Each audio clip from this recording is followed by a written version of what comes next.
All right, we're going to look at solving by factoring. So I've got 4 examples here, 4 different types of factoring. So anytime we're trying to solve, remember we want x-intercepts, which means we want the y value to end up being 0. So we want to know what x values will make that happen. This first one is just a basic x puzzle, so we would want two numbers that multiply to be 15, add to be 8. So that means that we want a positive 3 and a positive 5. And so now that we know the factors, we can get the solutions. Remember, if we can't figure it out, we know a shortcut, but the whole idea is we are setting both of these guys equal to 0 to see what x values would give us 0 overall. So if I subtract 3 from this first one, that means that negative 3 is one of my solutions. If I subtract 5 here, this is going to mean that negative 5 is my other.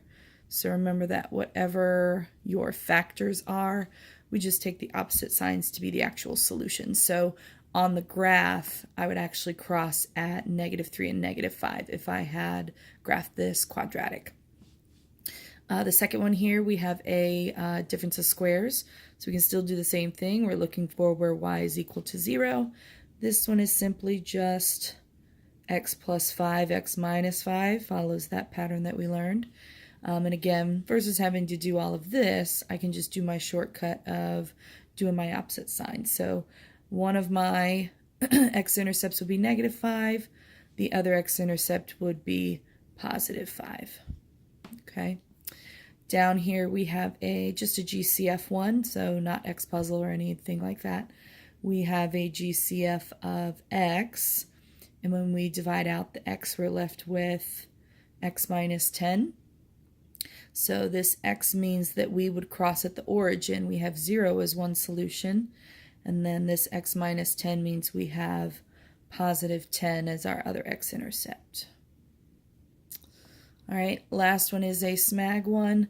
So we would have to, again, get y equal to 0. We are looking for two numbers that multiply to be negative 30, add to be 7. So that would be 10 and negative 3. So we got to split the middle. So 6x squared plus 10x minus 3x minus 5.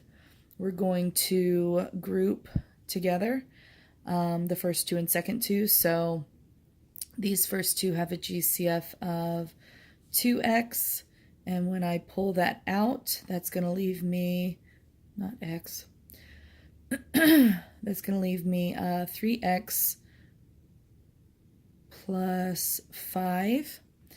The other set, we have a GCF of just 1. Remember, since this third term is negative, we need a negative 1 GCF. So when I pull out that negative 1, that's going to make it a positive 3x and a positive 5. So at this point, we now know that one of our factors is 3x plus 5. The other one is 2x minus 1. So these reduce fractional solutions. So if you imagine kind of setting this equal to 0, we would first subtract the 5, and then we have to divide by 3. So that solution would be negative 5/3. This other one, we would first have to add 1 and then divide by 2 if we set this factor equal to 0. So that means that solution would be 1/2. Okay, so there we are. That is solving a quadratic by factoring.